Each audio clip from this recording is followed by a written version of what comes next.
우리가 꿈꾸는 복된 가정을 이루려면 코로나나 더 안 좋은 환경이 있더라도 어떻게 복된 가정을 만들 수 있을까? 그래서 오늘 저는 창세기 48장에 요셉의 가정 이야기를 보면서 우리가 좀 배웠으면 좋겠다. 지난 시간에 요셉의 아버지 야곱이 이제 임종을 앞두고 요셉에게 강력한 유언을 하는 장면을 여러분에게 소개해 드렸습니다. 그리고 그 유언을 한 뒤 얼마 지나지 않아서 아버지 야곱이 위중하다는 얘기를 요셉이 듣게 됩니다. 아버지가 곧 운명하실 것 같다, 그런 얘기겠죠. 이때 요셉이 아버지의 임종 소식을, 위중하다는 소식을 듣고는 제일 먼저 뭘 하느냐, 자기 두 아들을 부릅니다. 1절에 보니까 2일 후에 어떤 사람이 요셉에게 말하기를 내 아버지가 병들었다 하므로 곧 두 아들 므낫세와 에브라임과 함께 이르니, 요셉이 두 아들을 부르는데 첫째 아들이 므낫세, 둘째가 에브라임이에요, 이름이. 그러면서 뭐라고 얘기를 하느냐, 할아버지가 위중하시단다, 곧 돌아가실 것 같으니 할아버지를 찾아뵈러 갈 건데 그냥 가지 말고 할아버지 돌아가시기 전에 너희들이 할아버지에게 축복 기도를 받을 테니 정성스럽게 준비를 하고 가거라, 이렇게 말을 해요. 이때 이 두 아들의 반응이, 그 아버지 요셉이 할아버지가 축복 기도를 해주고 돌아가시도록 너희들 축복 기도 받게 할 건데 라는 말을 무슨 얘기인지 다 알아들었다는 듯이 고개를 끄덕이면서 아주 자연스럽게 아버지의 이야기를 받아들여요. 저는 이 짧은 한 장면이 굉장히 저에게 감동을 주었어요. 아버지가 지금, 요셉이, 이 므낫세와 에브라임은 다 큰 거의 청년이에요. 젊은 아들들에게 축복 기도 받을 준비를 해라, 그렇게 얘기를 했는데 이걸 아들들이 너무나 자연스럽게 받아들이는 거예요. 여러분, 우리가 보통 집에서 아이들 다 좀 크고 나면 부모가 뭐 가정 예배 드리자든지 오늘 교회 가자고 그러든지 그러면 요즘 우리 자녀들이 다 자기 생각이 있고 자기 이야기를 하잖아요. 그런데 지금 요셉의 가정은, 요셉이 할아버지께 축복 기도 받으러 갈 거니까 마음가짐 잘하고 정성스럽게 준비해라 그랬더니 그 얘기를 그리고 너무나 자연스럽게 받아들였다는 거예요. 어떻게 그렇게 할 수 있을까? 부모가 하나님 이야기를 하고 영적인 축복을 얘기할 때 그걸 너무나 자연스럽게 받아들이는 이 요셉의 가정, 자녀들은 어떻게 그렇게 된 걸까? 이게 저절로 된 걸까요? 아니에요. 성경에는 그렇게 지금 기록을 해놓지 않았지만 요셉이 어릴 때부터 이 두 아들을 신앙으로 잘 양육했다는 증거예요. 모르긴 몰라도 요셉이 식탁에서 므낫세나 에브라임 아들을 놓고 하나님 앞에 감사기도 드리자, 또는 하나님 이야기를 들려주면서 때로는 아버지인 요셉이 어릴 때부터 두 아들에게 축복 기도를 직접 해주면서, 또 틈만 나면 뒤늦게 만난 할아버지지만 할아버지 야곱에게 데리고 가서 할아버지로부터 받는 축복이 얼마나 중요한지 축복 기도를 받게 했을 거예요. 그리고 시간이 있을 때마다 이렇게 하나님의 이름으로 윗사람들에게 축복 기도를 받는 것이 얼마나 중요한지를 계속 반복적으로 가르쳤기 때문에 이 두 아들이 할아버지 임종을 앞두고 축복 기도 받는다는 것을 자연스럽게 받아들였다는 거죠. 여러분, 이게 말처럼 쉬운 일이 아닙니다. 왜냐하면 지금 요셉은 이집트에 살고 있는데 자기 아내가 누구예요? 자기 처갓집이 이집트의 태양신을 섬기는 대제사장의 딸이에요. 자기 처갓집은 우리로 말하면 하나님을 믿지 않는 이집트의 이방 종교의 성직자예요. 그리고 지금 이집트의 요셉이 섬기고 있는 파라오 왕은 자기가 살아있는 신으로 추앙을 받고 있을 때예요. 그러니까 그런 남의 나라에서 완전히 종교가 다르고 이방 나라에서 요셉이 지금 총리로서 하나님 이야기를 꺼낸다는 게 말처럼 쉬운 입장이 아니라는 거예요.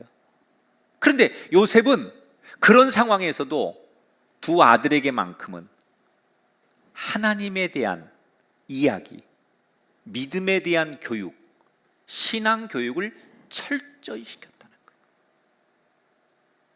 그래서 이 두 아들은 외할아버지가 이방 종교의 대제사장이고 엄마가 이집트 사람이지만 아버지가 가르쳐주는 신앙의 교육을 통해서 하나님이 누군지, 하나님께 축복받는 게 얼마나 중요한지를 너무나 자연스럽게 받아들이고 있다는 거예요.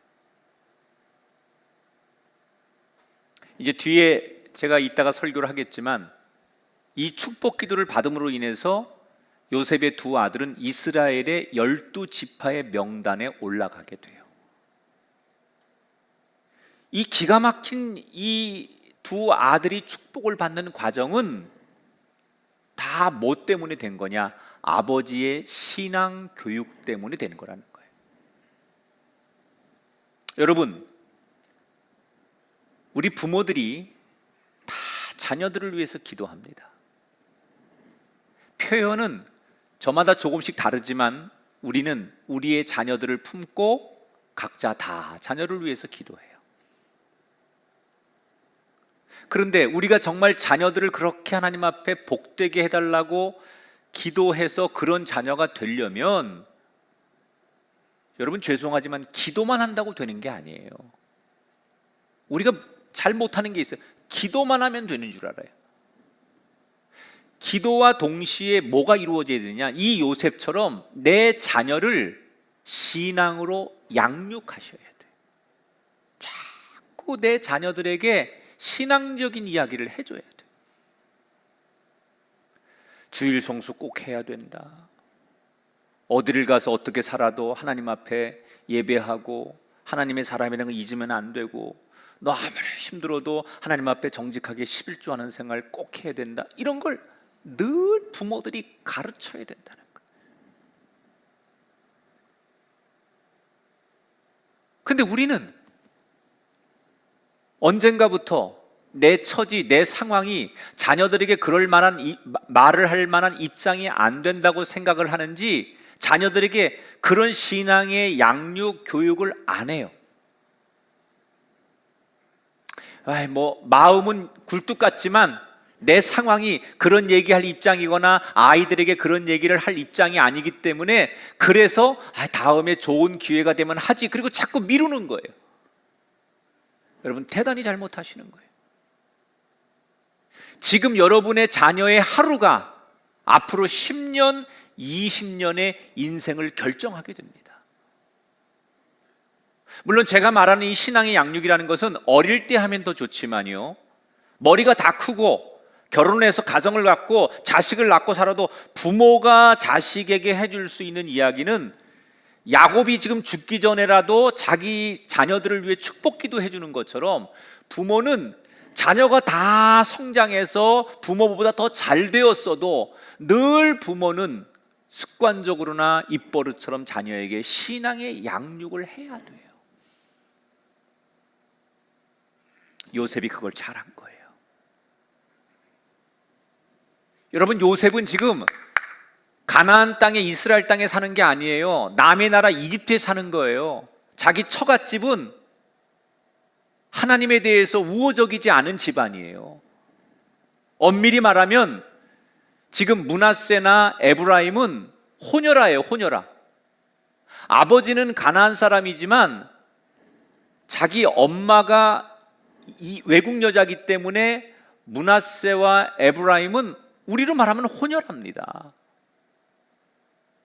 그러니까 내 나라에서 살 때 내 나라의 종교나 이런 것도 교육하는 거지, 남의 나라 가서 남의 나라에서 살아가는 아이에게 그렇게 얘기한다는 게 쉽지 않았을 거라는 거예요. 그런데 요셉은 어떻게 했겠어요?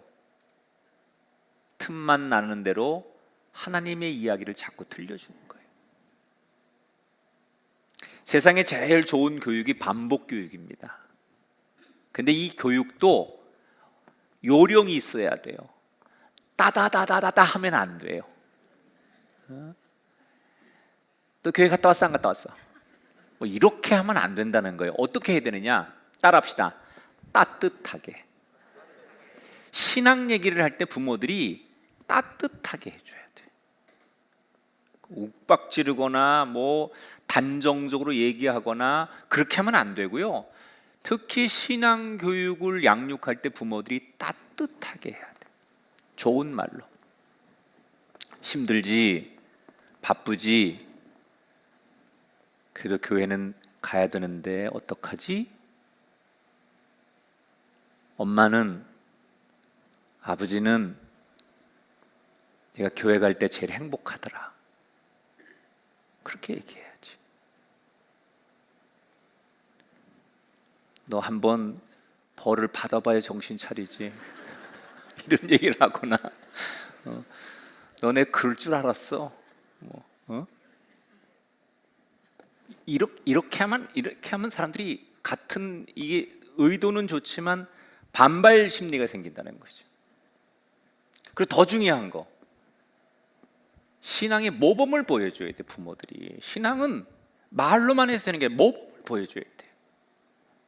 부모님들이 늘 그렇게 말씀을 듣고 기도하고 하나님 앞에 순종하는 모습을 모범으로 보여줄 때 자녀들은 그렇게 하는 거구나 라는 거를 배우게 돼요. 그래서 우리 자녀들이 언젠가 예배하는 게 너무 당연한 거고, 주일이면 교회 가는 게 너무 당연한 거고, 말씀을 의지하는 게 너무 당연한 거고, 무슨 일이 있을 때마다 무릎 꿇고 기도하는 것이 너무나 당연한 우리의 자녀가 되도록, 그것은 부모의 신앙의 양육에 달려 있다는 거예요. 그러니까 요셉의 가문이 위대해지는 거예요. 나는 여러분의 가문이 지금부터 요셉의 가문이 되길 축복합니다. 그러려면 늘 따뜻하게 신앙에 대해서 권면하고 축복하고, 그리고 부모들이 모범을 보여서 언젠가 여러분의 자녀들이 그래, 기도하고 예배하고 말씀 듣는 게 당연한 거야 라고 따라가는 진짜 복된 가정, 복된 자녀가 되기를 주의 이름으로 축원합니다. 자, 자식들이 왔다는 얘기를 듣고 운명을 앞둔 아버지 야곱이 그 자식 요셉의 목소리가 들리니까 있는 힘을 다해서, 사력을 다해서 일어납니다. 그 누웠던 병상에서. 여러분, 이게 부모의 마음이에요. 육신이 쇠해서 숨을 거두기 직전에라도 자식을 축복하고 싶은 부모는 마지막 사력을 다해서 자리에서 일어나는 그 애틋한 모습, 그리고는 그 힘없이 숨을 가쁘게 몰아쉬며 겨우 자리를 어떻게 앉더니 요셉과 두 손자를 앞에 놓고서 뭘 얘기를 하느냐? 숨을 몰아쉬고 떠듬떠듬 자기 평생에 만난 하나님 이야기를 간증하는 거예요, 야곱이. 내가 잘한 것 없지만 나를 떠나지 않으시고 늘 나와 함께 하셨던 신실하신 하나님.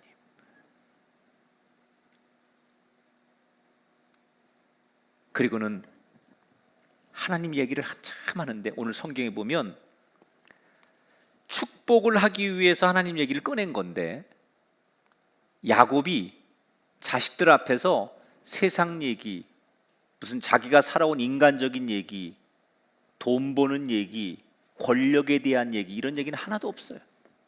처음부터 마지막까지 다 하나님 얘기만 있어요.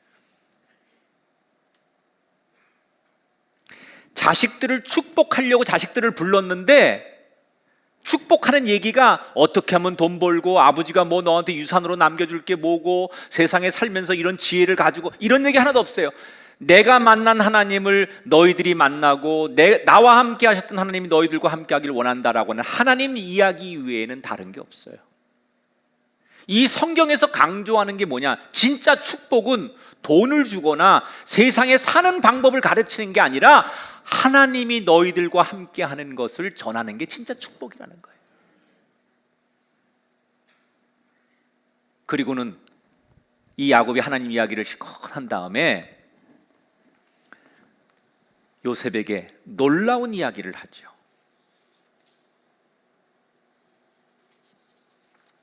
(5절에) 보니까 이렇게 얘기합니다. 요셉에게 에브라임과 므낫세는 내 것이라 루벤과 시므온처럼 내 것이 될 것이다. 이게 무슨 얘기냐면, 요셉아, 내가 데려온 애들이 네 아들이더냐? 이렇게 묻지요. 확인하는 거예요. 이건 몰라서 묻는 게 아니라 영적으로 축복하기 전에 다시 한번 확인하는 거예요. 우리가 세례할 때 다 알지만 누구를 다시 한번 이름을 부르잖아요. 김학중 이렇게 부르는 건 확인하는 거거든요. 그러니까 내가 데려온 게 내 아들이 맞지라고 확인하는 거예요. 그러면서 뭐라 그러냐? 내가 데려온 두 아들을 내 아들로 입양시키겠다. 그리고 너에게 장자의 2배의 축복을 주겠다. 이렇게 얘기를 합니다. 자, 이건 여러분들이 제 설명을 조금 들으셔야 돼요. 이거는 첫째, 지금 우리 사회에서는, 현대 사회에서는 납득이 잘 안 가는 얘기지만 고대 사회에서는 할아버지들이 손자들을 자기의 자식으로 입양하는, 입적하는 예들이 굉장히 많이 있었어요. 유산 분배 문제 이런 것도 있었고, 그 당시 문화는, 고대 중동의 문화는 이런 게 많이 있었답니다. 아버지 야곱은 요셉에게 다른 형제들보다 장자로서 2배의 축복을 주고 싶었어요. 그런데 첫째, 장자가 아니잖아요. 그리고 다른 사람들보다 2배의 축복을 주려면 장자가 돼야 되는데, 그러면 이 목적을 이루려면 어떻게 해야 될까를 생각하다가 손자들을 자기 아들로 입양을 시키겠다는 거예요. 그러면 장자는 다른 아들보다 2배의 축복을 받아요. 그러니까 유산도 받죠. 여기서 말하는 것은 단순히 부모가 남기는 유산을 물려받는다 그런 뜻도 있겠지만 축복권을 얘기하는 거거든요. 요셉은 여러분 당대 이집트의 총리인데 무슨 돈이 더 필요했겠어요? 이건 아버지가 주는 영적인 축복을 다른 형제들보다 2배를 더 받을 수 있다라는 것을 함축하는 의미예요. 그러면 여기서 궁금한 거, 요셉에게 2배의 축복을 주고 싶었다면 아버지가 직접 죽기 전에 요셉아, 내가 너에게 다른 아들보다 장자로서 인정하고 지금부터 2배의 축복을 줄게, 그러면 되지 왜 이걸 돌려서 손자들을 통해서 요셉을 2배로 축복하려고 했을까? 이 부분은 성경을 연구하는 학자들이 이 본문을 잘 연구를 많이 안 했는데 저도 궁금해서 그래서 많이 책을 찾아봤는데 답이 별로 없어요. 이 본문에 왜 야곱이 요셉한테 직접 2배로 축복하지 않고 손자들을 입양을 해서 손자들을 통해서 요셉을 2배로 축복했을까?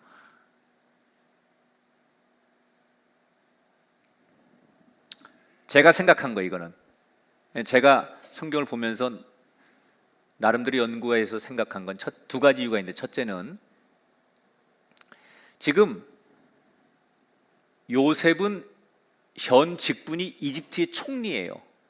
그래서 가나안에서 이스라엘 사람이지만 사실 요셉은 철저히 이집트 총리로 살아야 되는 이집트 사람이어야 돼요. 그래서 가능하면 이집트 사람이라고 하는 공적인 자리가 훼손되지 않게 하려면 요셉을 안 끌어들이는 게 좋겠다. 그러니까 요셉에 대한 배려예요. 2번째는 아버지 야곱이 어릴 때부터 요셉을 더 끔찍히 사랑하고 편애했기 때문에 다른 형제들이 그것이 시기와 미움과 질투의 대상이 돼서 요셉이 어려움을 당하고 그것 때문에 늘 형제들끼리 다퉜잖아요. 이걸 너무나 잘 알고 있는 아버지 야곱은 지금 다시 다른 형제들과 이 요셉을 또 편애하는 것 때문에 갈등을 일으킬 수도 있다고 생각해서 요셉에게 직접 재산을 주지 않고 축복권을 주지 않고 두 아들을 통해 손자를 통해서 이런 다른 형제들과의 갈등을 잠재우려고 이렇게 했을 것이다. 세 번째는 요셉에 대한 고마움이에요. 여러분, 지금 요셉이 아니었으면 요셉의 가문은 벌써 망했어요. 흉년을 통해서 먹을 것도 없었고 살아갈 방법도 없었는데 요셉이 먼저 이집트에 와서 총리가 되어서 자리를 잡아가지고 자신들을 이집트로 지금 다 이민을 오게 한 거 아니에요? 그래서 지금 자기들이 이렇게 이만큼 잘 살게 된 거예요. 그러니까 우리 가문은 요셉이 없었다면 불가능했을 것이다. 그렇게 고생해서 우리 가문을 지키고 일어선 그 아들에 대한 고마움, 그 아들을 배려함, 또 다른 아들과의 갈등을 일으키지 않게 하려고 하는 속 깊은 아버지의 마음이 들어있는 거예요. 그래서 손자들을 내 아들로 입양하겠다는 거예요. 여러분, 제가 여기서 하고 싶은 얘기 하나 있어요. 지금 야곱은 노환으로 임종을 눈앞에 두고 있는 거예요. 그럼 사람이 임종 직전의 그 모습은 기운이 없고 판단력이 없고 무슨 생각이 있겠어요? 여러분, 임종하시는 분 보겠지만 완전히 모든 게 다 이렇게 꺼져가는 불과 같은 거 아닙니까? 그러니까 육신은 임종을 앞둬서 제대로 앉지도 못하고 숨도 제대로, 말도 제대로 못하는 상황인데 단 하나, 영적인 것만큼은 끝까지 깨어 있었다는 거예요. 나는 우리 교회 여기 부모님들 노년에 혹시 돌아가실 때라도 육신적인 건 어쩔 수 없지만 영적인 깨어있음 만큼은 놓치지 않는 분이 되기를 축복합니다. 얼마나 멋있어요. 육체적으로는 다 저물어가서 육체적으로는 죽어가는 모습이지만 영적으로는 정확한 판단력을 가지고 이 가문을 일으킨 요셉을 축복하기 위해서 다른 형제들과 여러 갈등들 이런 것들을 잠재우기 위해서 영적인 분별력을 가지고 손자를 아들로 입양시키는 그 영적인 깨어있는 아버지의 모습.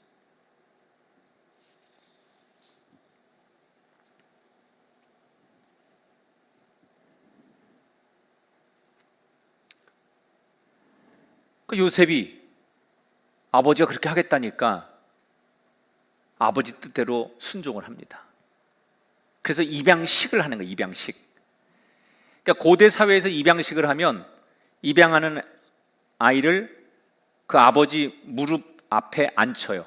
그러면 아버지가 그 아이를 이렇게 안아가지고 이마에 축복 키스를 해요. 그리고 다시 절을 하게 해요. 그렇게 한 다음에 마지막 의식이 뭐냐? 그 입양하는 아이에게 손을 얹어서 축복하는 거예요. 근데 지금 두 명이잖아요. 첫째가 므낫세, 둘째가 에브라임. 그러니까 마지막 이제 야곱이 입양하는 그 아들들을 축복하기 위해서 요셉이 도와주는 거죠. 아버지는 지금 이제 앞이 잘 안 보이고 뭐 기운이 없으니까 첫째 아들 장남 므낫세를 오른쪽에 앉히고 에브라임 둘째를 왼쪽에 앉혀요. 왜 그랬을까요? 오른쪽이 축복이거든요.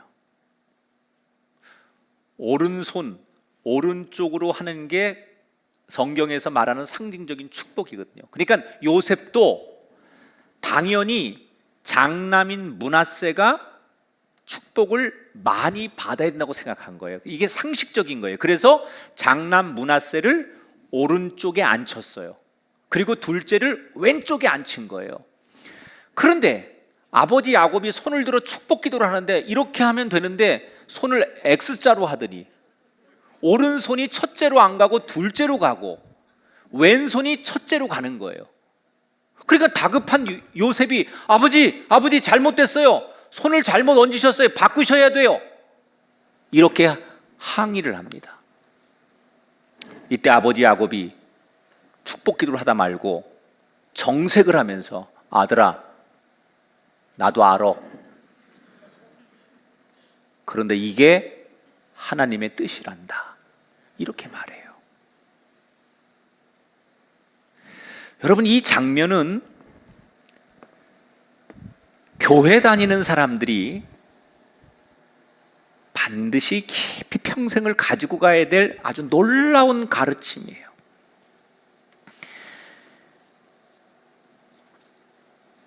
우리는 세상의 상식이나 사회적인 시선 이런 거를 보면 장남이 오른쪽에 앉는 거 당연한 거예요. 그게 세상의 상식이고 우리가 알고 있는 법이에요. 그래서 요셉도 자기 아들들이 첫째가 오른쪽에 앉아야 되고 둘째가 왼쪽에 앉아야 된다고 생각해서 그렇게 한 거예요. 그런데 그런 세상의 상식, 사회적인 시선 이런 것도 중요하지만 야곱이 무엇 때문에 손을 X자로 서로 엉켜서 축복을 했을까? 야곱이 했던 말, 세상의 상식과 우리들의 시선은 그럴 수 있지만 하나님의 뜻이 더 중요하다는 거예요. 여러분, 때로는 여러분의 환경과 여러분의 조건이 세상 사람만 못하고 축복받을 만한 조건이 아닐지라도 여러분의 인생에, 여러분의 가정에, 여러분의 자녀에게 하나님의 은혜가 임하셔서 여러분 첫째보다 둘째가 복을 받는 이 성경의 축복이 여러분의 것이 되시고 여러분의 자손 것이 되기를 주님의 이름으로 축원합니다. 처음에는 의아하게 생각했던 요셉이 이게 하나님의 뜻이다, 내 생각에도 장남이 축복을 받는 게 당연한데 하나님의 생각은 다르다, 그렇게 얘기를 하고 축복 기도를 하니까 요셉도 하나님의 뜻이 그렇다니까 네 알겠습니다, 그리고 그걸 받아들였다는 거예요. 자, 여기서 좋은 축복받는 가정의 두 번째 비결은 뭐냐? 같은 곳을 바라봐야 된다는 거예요. 야곱도 요셉도 각각 자기 생각이 있었어요. 아버지 생각하고 지금 요셉의 생각이 달랐어요. 그런데 둘 다 마지막에는 하나님의 뜻이라니까 함께 하나님의 뜻을 바라보니까 아버지 생각이 다르고 아들 생각이 달라도 하나님의 뜻을 같이 바라보니까 갈등이 없어졌어요. 우리가 꿈꾸는 복된 가정이 되는 방법 중에 하나, 오늘 성경이 가르쳐줘요. 같은 곳을 바라보고 하나가 돼야 돼요. 그런데 우리는 때때로 남편이 바라보는 곳이 다르고 아내가 바라보는 곳이 달라요. 다 그런 건 아니지만 때때로 어떤 남자들은 아내는 하나님 뜻대로 살려고 기도하고 정말 하나님 앞에 순종하려고 애쓰는 그런 아내가 있는가 하면 남편의 관심은 세상이에요, 돈이에요, 명예예요, 사업이에요. 그래서 서로가 바라보는 지향점이 달라요. 나는 돈 벌 테니까 당신은 기도만 해, 한 사람만 하면 돼. 그건 여러분 대단히 불행해지는 가정이에요. 같은 곳을 바라봐야 돼요. 같은 곳을.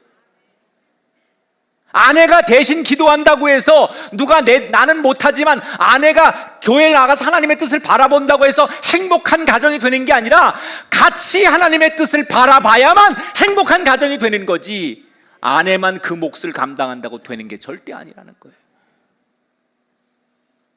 부모와 자식이 바라보는 곳이 다르다면 어떻게 그 가정이 행복할 수 있겠어요? 이 세상을 주관하고 다스리는 하나님을 함께 바라볼 때, 세상의 목표가 아니라 하나님의 뜻을 함께 바라볼 때 그 가정이 화목한 가정, 야곱과 요셉 같은 가정이 될 줄 믿습니다. 그래서 X자로 손이 엇갈려서 축복을 한 거예요. 여기서 저는 여러분에게 오늘 설교자로서 이런 축복을 하나 하고 싶어요. 여러분, 축복이라는 것도 다 똑같은 게 아니에요. 오른손에 축복을 받으세요. 하나님이 손을 엇갈려서라도 나에게 오른손에 복을 주게 되길 축복합니다. 여러분 자녀들이 하나님의 손이 엇갈려서라도 오른손의 복이 여러분 자녀들 머리에 임하게 되시길 축원합니다. 기왕 신앙생활하는 거 오른손의 복을 받으시기 바랍니다. 그냥 뭐 복은 같은 거니까 아닙니다. 오른손으로 받는 복과 왼손으로 받는 복이 다른 거예요. 천국은 침노하는 자의 것이다. 오른손의 복, 그 복을 소유하길 주 이름으로 축원합니다. 그래서 이렇게 엇갈려서 지금 에브라임이 이 오른손의 복을 받은 거예요. 자, 여기서 그리고 이제 축복식이 끝나고 입양식 끝나고 이제 돌아가는 거예요. 마지막 장면이에요. 제가 하고 싶은 얘기. 제가 이 장면에서 장남 므낫세의 표정을 본 거예요. 이렇게 얘는 완전히 지금 얼굴이 일그러지고 갑자기 정말 번개 맞은 거 아닙니까? 므낫세는 자기는 지금까지 그 자랑스러운 아버지의 큰아들로 살아왔어요. 당연히 할아버지에게 축복을 받을 때도 내가 장남이니까 내가 오른손에 축복을 받을 거라고 생각했어요. 그런데 지금까지는 모두가 인정하는 첫째였고 당연히 내가 동생보다 낫다고 생각했는데 결정적인 순간에, 마지막 순간에 할아버지의 축복권 때문에 동생한테 밀려난 첫째 므낫세. 그의 마음은 어땠을까요? 이삭에게, 동생에게 밀려났던 이스마엘도 그랬을 거고 야곱에게 축복권을 빼앗긴 에서도 비슷했을 거예요. 이 형들의 공통점은 뭐예요? 동생한테 축복권을 빼앗기고 너무 괴로워하고 너무 고통스러워하고 그리고 동생을 죽이고 싶어 할 만큼 미워하게 된다는 거예요. 왜? 비교당하니까. 내가 뭐가 부족해서, 내가 쟤보다 뭐가 능력이 안 돼서 내가 받아야 될 복을 동생이 가로채고 내가 받아야 될 당연한 권리를 동생이 빼앗아 가야 되는가? 왜 나는 오른손의 복을 장자로서 받지 못하는가? 이게 억울했을 거 아니에요. 이때부터 비교의식이 생겨서 평생을 괴로워하는 거예요. 그럼 이런 가정이, 할아버지와 아버지는 자녀들 잘 되라고 축복권을 줬는데 정작 당사자인 므낫세와 에브라임 사이에 비교의식, 열등의식, 라이벌의식이 있어가지고 서로 으르렁거린다면 이 가정이 행복해지겠냐는 거예요. 자, 그러면 한번 여러분 이렇게 생각해 보세요. 하나님이 왜 순리를 거슬려서 므낫세가 평생 열등감을 가지고 동생한테 패배의식을 가지고 비교의식을 가지고 동생한테 이를 갈고 복수심을 가지고 살게끔 왜 하나님이 므낫세에게 이런 결과를 주신 걸까? 그게 하나님이 원하시는 걸까? 이걸 생각해 보세요. 하나님이 정말 므낫세에게 평생 동생에 대한 열등감과 복수심을 가지고 살라고 이런 환경을 만들어 주신 걸까? 이건 절대 아닐 거라는 거예요. 그럼 하나님의 의도는 뭘까? 하나님의 의도는요, 앞으로 이스라엘 민족을 이루는데 12지파를 만드는데 네 동생 지파를 맨 앞으로 내가 쓸 거지만 너도 귀하고 너도 쓰고 너도 축복하리라, 그 얘기예요. 동생보다 못하고 동생은 복을 받는데 너는 복을 못 받는다가 아니라 네 동생을 내가 이렇게 더 쓰겠지만 너도 그에 못지않게 쓸 것이고 너도 내가 축복할 것이다. 그러니까 하나님은 에브라임도 므낫세도 다 하나님의 복받는 백성이 되는 것, 이것이 하나님의 뜻이라는 거예요. 그러니까 므낫세가 내가 장남으로서 축복을 받지 못한 걸 열등의식이나 비교의식으로 평생 한을 가지고 살 게 아니라 하나님께서 동생도 쓰시고 잘되게 하시고 나도 잘되게 하시려고 하는구나 라는 하나님의 마음을 안다면 동생과 비교의식, 열등의식 속에 붙들려 살 이유가 없었다는 거예요. 비교는 반드시 원망하게 돼 있어요. 세상하고 우리를 비교하면, 동료하고 비교하면 자꾸 원망해요. 그래서 그 원망은 나중에 부모님들한테도 가고 배우자에게도 가고, 당신은 뭐 했느냐, 왜 어머니 아버지는 이것밖에 없느냐, 이렇게 자꾸 비교하고 하다 보면 원망하게 돼서 그 가정이 행복하지 못한 불행한 가정으로 추락하더라는 얘기예요.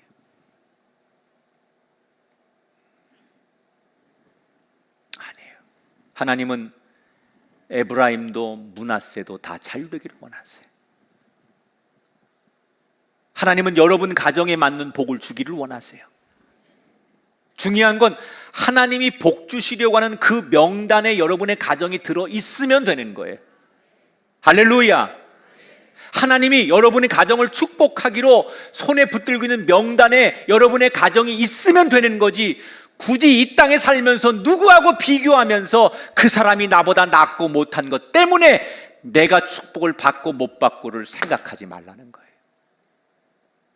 내가 받은 복을 세워보는 거예요. 이게 행복해지는 가정이에요. 말씀을 정리합니다. 무슨 일이 있어도 어떤 상황에서도 자녀들을 신앙으로 양육하는 부모의 책임을 다하셔야 돼요. 혹시 내 생각하고 지금 상황이 다르게 가도, 내가 계획한 거하고 다르게 가도 하나님 뜻이라면 온 가족이 그 뜻을 함께 바라볼 때 행복한 가정이 될 줄 믿습니다.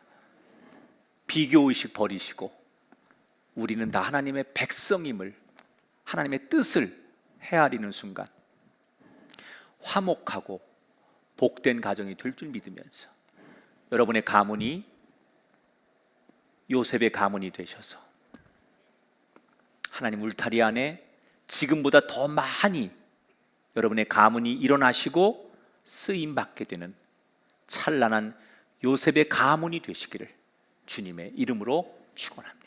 이제는 성부와 성자와 성령 삼위일체 하나님께서 예배하는 이 땅의 모든 교회들과 특별히 이 시간 꿈의 교회를 통해 예배하는 성도들 머리 위에 영원토록 함께 하기를 축원하옵나이다.